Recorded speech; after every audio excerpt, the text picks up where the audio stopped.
it's not. Let's give her the warm welcome that she's known and loved. Please welcome Brianne Johnson.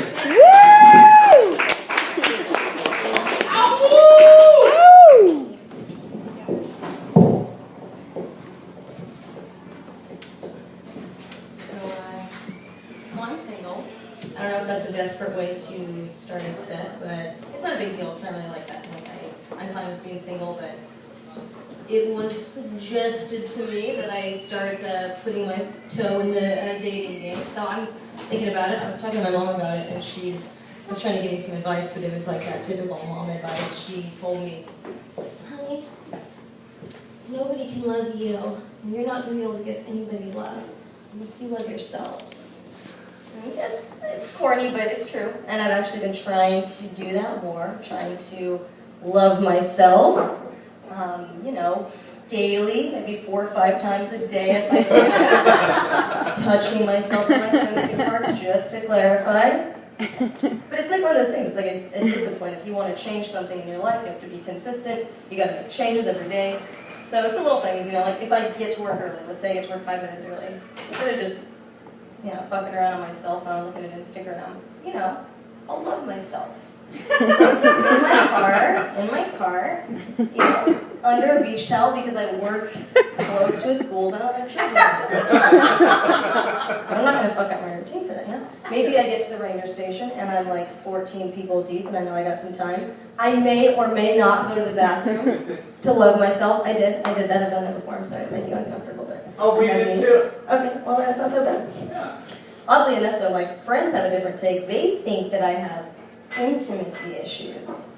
They think that, I don't know how to let myself go. They think that I have irrational fears, which is bullshit. I don't have irrational fears. I'm just worried that, let's say I'm on a date, we're walking into a restaurant, and I trip and fall.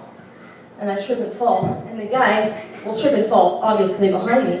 And then his dick will go in my ass. It'll come out of his pants, and then it'll go down into my pants, and it'll be in my ass. I know, fuck it. It can happen. I went on a date with this guy once, and he had a really tall truck, and of course I'm short, so he's like helping me get out of the truck, like a gentleman. He's being really nice, But all I could think was, don't fucking fall on his dick. Don't fucking slip on that dick. Because you could. No, guys, you could. Please. Look, have you seen Lord of the Rings? You've seen Lord of the Rings, that scene where Frodo is in the prancing pony, and then he's like falling, and the ring comes down, and the ring like goes like, oddly enough, like that, just like that. That's what I'm afraid of. That right there.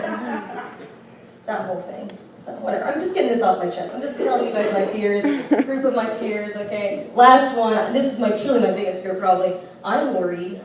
It's almost happened to me once. I'm worried that I'll go to a concert. He'll take me to a concert. Probably a rowdy concert, and people will be pushing and shoving as they do.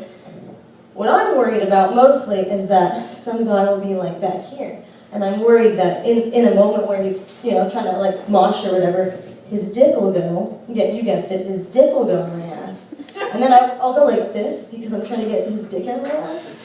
Not realizing that there's also someone right here. So I'm going like that really quick. The guy gets his dick in my front hole, and then I'm like, fucked, wedged. And any attempt I try to make to move myself, it's just making the penetration worse. And that's when shit can really get dangerous. I mean, physically dangerous, like for my health. Because if this is how the concert's going, there's probably a crowd surfer, you gotta imagine. So here I am in this fucked up position, and the crowd surfer comes. And I can't hold him up. I have dicks in me. Give me a fucking break. So that's gonna happen probably, I would imagine.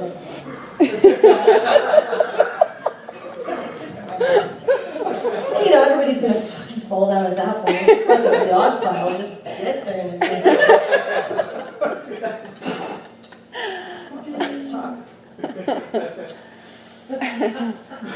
Is that too much, Mom? Should I do that? Should I work on that, or should I just That was perfect. Anyway, I'm just kidding. I would never do that. I would never really do that. Not because it's a moral thing, but just because it's really awful to get a dick. It's like really. I mean, if I had $1 for every fucking time I had anal sex, I'd have like 50 cents.